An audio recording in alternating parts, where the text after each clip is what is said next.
You've joined us today for a series of election special programmes covering the European elections, and we're here today to film in Parliament some of our leading Christian members of Parliament.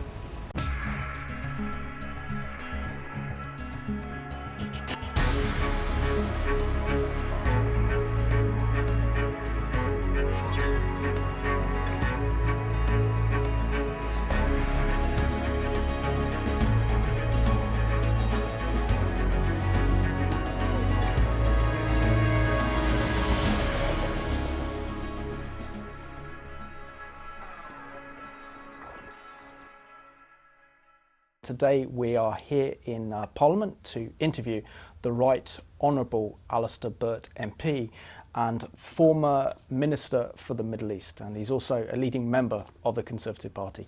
Alistair, it's a great honour and a privilege to have this opportunity to interview you here today in Parliament in your offices. Can you tell us where your passion from politics comes from, and how has your Christian faith actually shaped your politics and served you during your duration that you've been an MP and also a Minister of State? I was lucky, I think, to have some very good influences when I was growing up. I grew up in a very warm and loving family home. My father was a family doctor, mother was a teacher. So there was a sense of public service in the family anyway. And I was very influenced by the way in which my father did his work. He was an old-fashioned family doctor. When people rang up in the middle of the night, he would go out and see them. And I also learned that he expressed his Christian faith through his work. He served people. I knew I could never be a doctor. I was no good at science at school and I can't stand the sight of blood, so that was out. But I think I was always searching for something which served people.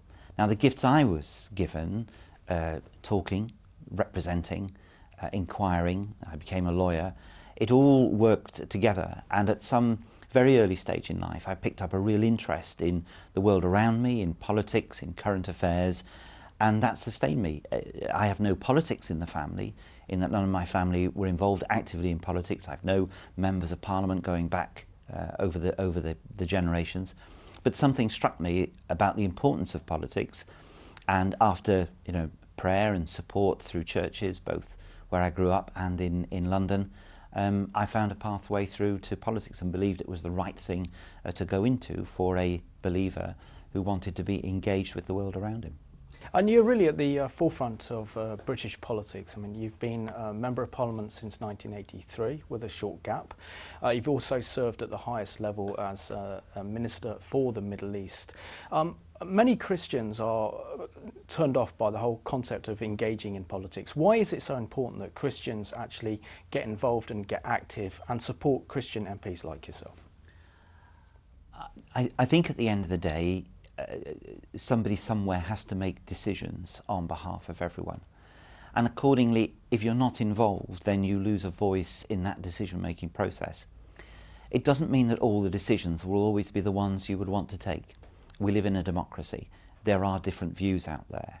The role of politics and politicians is to find a pathway between conflicting views, to offer choices to the public and to help guide the nation. We won't always get it right, but if there isn't a voice there from those who would like to take a particular point of view or want the country to go in a particular direction, then that influence is lost. So I have repeatedly said to Christian audiences over the years, if we are not involved, who do we leave it to? And the engagement can be very varied. Not everyone has to be involved as an active campaigner in everything. Again, I've often said to people, I do politics 24 hours a day, so you don't have to. Not everyone can do this. Not everyone wants to do this. I think people should vote and be engaged.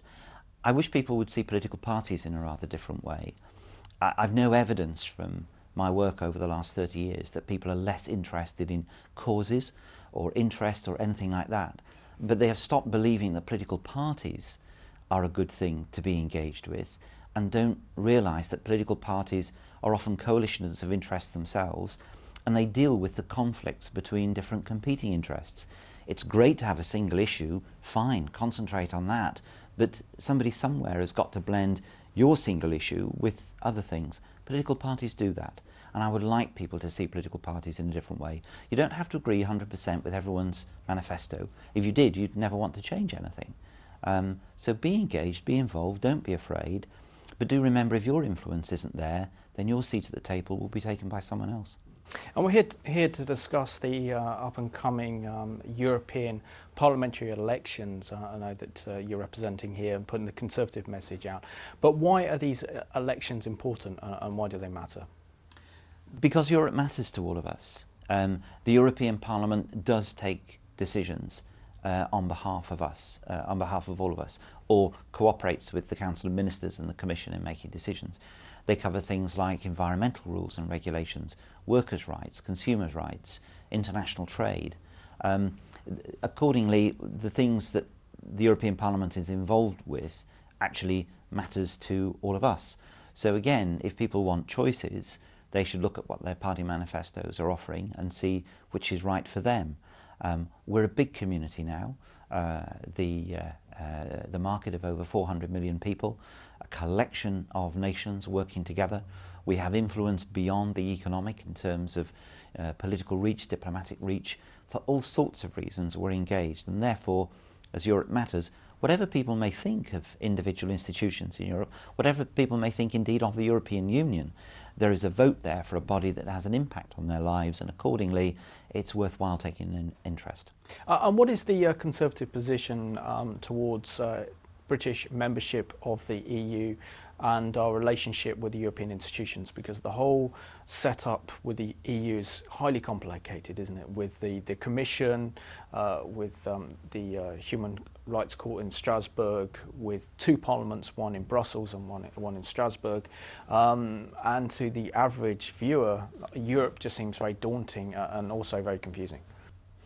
I think there is a complexity to it. You're right, and it's difficult sometimes to make it easy to understand, and there is occasionally confusion between the different rules. For instance, people will often complain about judgments they see in the newspapers, and they say, "Oh, it's Europe again." It's nothing to do with the European Union. The European Court of Justice is separate, and it rules on certain issues.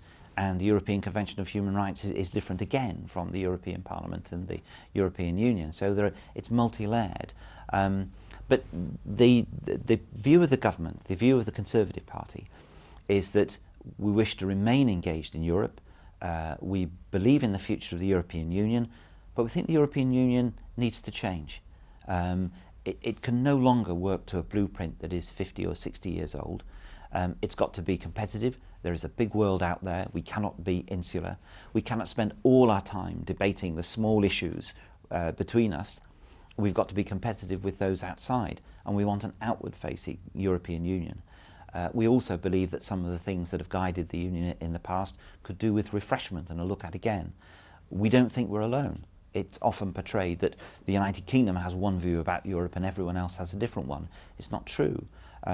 David Cameron has strong support from Angela Merkel, from the Dutch and others about wishing to see reforms in Europe, and that's the line we're taking. So our message to people at these elections is the Conservative Party will defend our interests in Europe. It wants to see Europe succeed. It's not a negative view of Europe, but come the general election next year, we will have a clear platform on Europe which will give the public a choice about Europe, which no other party will give.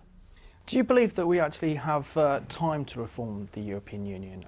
Because ever since we've seen progressive treaties from Maastricht to the European Constitution that got rebranded as the Treaty of Lisbon, and we've seen more and more sovereignty taken away from here, Parliament, and from our own nation, and more power being given to Brussels and the European institutions, and with the federalists wanting to push forward a United States of Europe.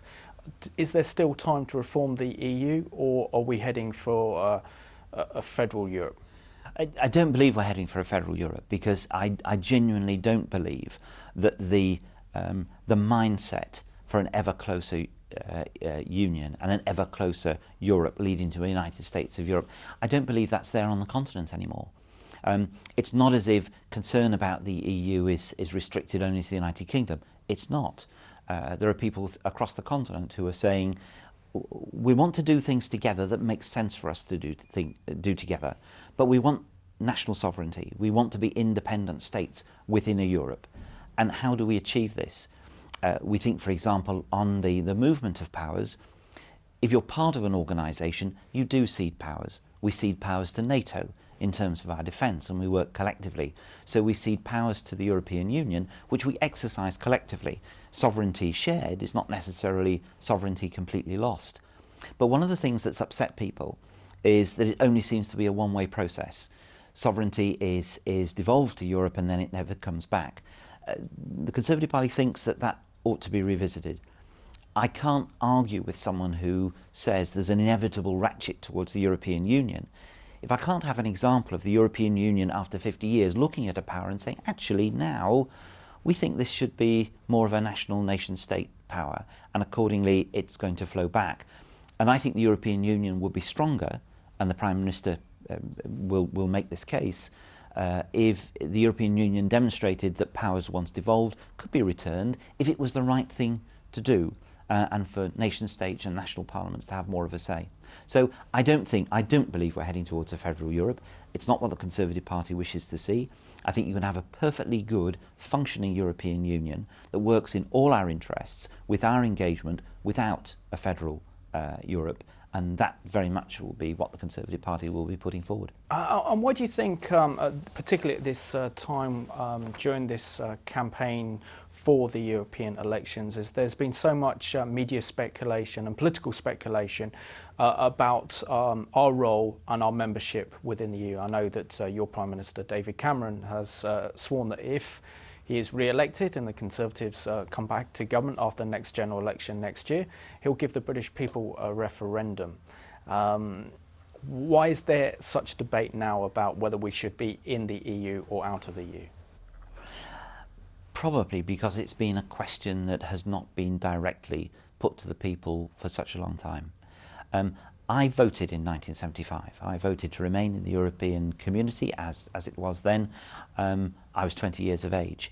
Now there's plenty of people, plenty of members of Parliament who've never voted in a European referendum as to what our status should be within Europe.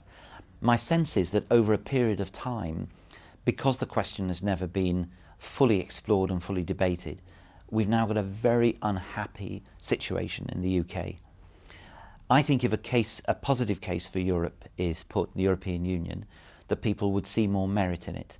And what the Conservative Party wants to do is renegotiate some of the issues with the European Union, not just on our behalf, but on behalf of a reformed European Union, and put the case to the British people and say, this is what the European Union looks like, is going to look like in the future. We believe that we should stay in it. What do you think? No other party would do that. But the process to get there will take some time, which is why we think a referendum in 2017 is right. But I think until we do, I think the unsettlement with Europe will continue. And I think the negative stories will continue. And I think people now believe they've been denied a say on some of the changes in Europe. Perhaps in the past we should have been more alert to that. Other countries, of course, have had referenda on changes in treaties and constitutions, which we've not done. Maybe we should have been smarter about giving people more of a say, and that would have kept movements in Europe and the development of Europe in tune with the public's thinking. You cannot go on forever doing things to people and having them feel this is wrong. You've got to bring people with you, and if at times that means you pause or take a different course of action, that's actually democracy. But shutting your eyes and pretending people aren't concerned is not right. But equally, because we haven't explored this, there hasn't been a positive case for Europe put for a long time, we tend to believe that everyone's against it. I don't think that's right either. So I think it is absolutely correct that we now have this debate and discussion, which only the Conservative Party is promising the British people, should we win the election in 2015.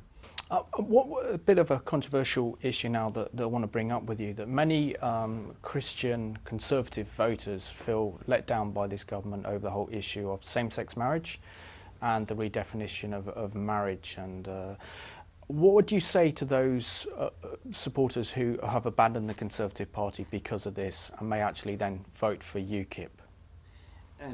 I'd say, first of all, they are actually an extremely small minority of people who would make that one single issue their determining factor in a vote. My understanding of the polling is the majority of British people accept the change and are content with the change. Even those who don't like the change are not going to find it the issue on which they're going to change their vote. It's a very small percentage. Accordingly, I would ask people to look at the policy of a government in the round. There are certain things that do absolutely decide individuals. I understand that, and as a democratic politician I respect that. I ask for people's vote. It's absolutely their decision whether they choose to give a vote to me or to somebody else. But if they're going to refuse me a vote, then that means that somebody else will gain from that. And people have to ask, well, who is gaining, and do I want them to gain from this decision that I'm taking? I believe that what my party offers in the round is better than the alternative offered by others. It's not uniquely good. There are good parts of what the Conservative Party do. There are things that I would like to see done differently, but in general you've got to make a choice on the bulk of what parties are offering. So I would say to Christians who are concerned, please judge the party in the round. If this is the one issue only on which you can take a view, you're entitled to that. But look at the other things we're doing to try and support and protect the nation.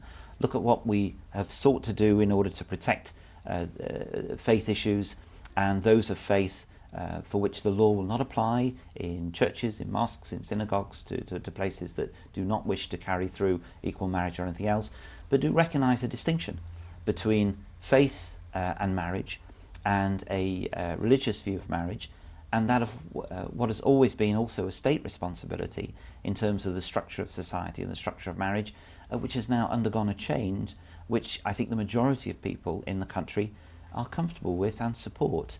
We live in a democracy, and that's the choice that people have taken. Alistair, you were the former Minister of State for the Middle East, and you were dealt with many of the complexities and the problems within the Middle East. And something that we've seen over the last decade or so is the incredible persecutions of Christians throughout the region, even though they are the indigenous people of the Arab world. What is the government doing to really protect those Christian and religious freedoms in the Middle East?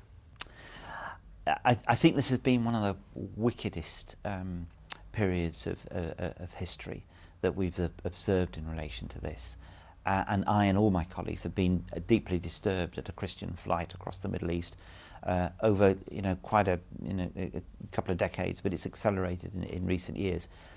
It's complex again because it reflects different opinions within the Muslim world about tolerance and everything else. The majority of Muslims and Christians in the Middle East have rubbed along together for generations, and in recent times, until 20 or 30 years ago, that was the prevalent mood. This strain of extreme Islamism and the lack of tolerance, which has got a real grip and a real hold, is a challenge not only to Christians, it's a challenge to other sects of Islam, it's a challenge to governments. We often confuse in the United Kingdom this issue because we believe that governments across the world have the same sort of powers as our own government. It's not true.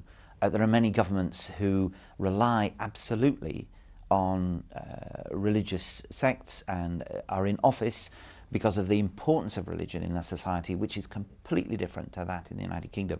So we imagine governments can do things about these atrocities that actually they can't. We're absolutely determined and positive that the rule of law in other states should be upheld, because very often it's a question not just of a Christian group being persecuted, but others as well. If the rule of law protects everyone, then firstly, extremists in the country cannot say that the West is only supporting Christians, which actually targets Christians still more. And secondly, if we support the rule of law and we give active support to states that are wanting to encourage the rule of law, and we help them in this, then actually it's a protection and security for all. So we are very active in this, although we cannot, in all cases, protect those in another country from this persecution. But even Muslim scholars and Muslim leaders now realise how serious this is, and we do work closely with them. This has been a dreadful period of history. Alistair, would you agree with me that one of the greatest foreign policy challenges of our day is that of a nuclear Iran, knowing that the Islamic Republic of Iran is the leading state sponsor of international terrorism around the world, and with the ability to have and develop nuclear weapons with threats they've made against Israel and other neighbouring states? Is there a sense of urgency in the international community regarding Iran's nuclear weapons program? Very much so. That's why negotiations have been going on for some time between nuclear powers and Iran to try and dissuade Iran from a path which we believe it was taking towards the development of a nuclear weapon. These negotiations have reached an interesting stage. The election of President Rouhani last year marked a turning point for Iran in theory, but it has to be seen in practice. Unless the Iranians demonstrate that they're also concerned about these issues as well, it will be very difficult for them to be readmitted to the Company of Nations. But we hope the negotiations succeed. For this to continue and for Iran to continue to be the danger it is to the world would be very destabilising. And I think we're down to the last 2 minutes now, Alistair. Is there a message that you want to convey to our viewers as to why they should vote for the Conservative Party at this year's European Parliamentary elections? If you want a combination of a party that recognises the United Kingdom's interest, the need for us to develop our nation for growth and jobs, to be part of a European Union, but to be part of a European Union that needs reform and change in company with our colleagues, then you will vote for the Conservative Party. If you want a say on Britain's role in Europe in the future, only the Conservative Party will give you this. So I would say if you want whatever Europe you want, the Conservative Party gives you the best opportunity of choice in relation to that.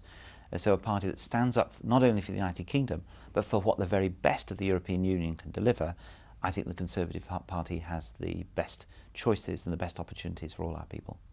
And finally, Alistair, I know that you're a big Manchester United fan. You've got a picture up on your wall of Old Trafford. So how do you fancy United's chances next season? It's going to be better. The great thing about the game is there's always next season. There's always the next game. United have had an extraordinary run. It's been a very tough season, but things can only get better, and they will. Hard work, determination, bringing in sort of good young players, as we saw recently in a debut for a couple of players. Good quality, the class of '92 being involved in the development of the club. There's always hope. And with Manchester United, there's a great deal to build on to give a foundation for that hope for the future.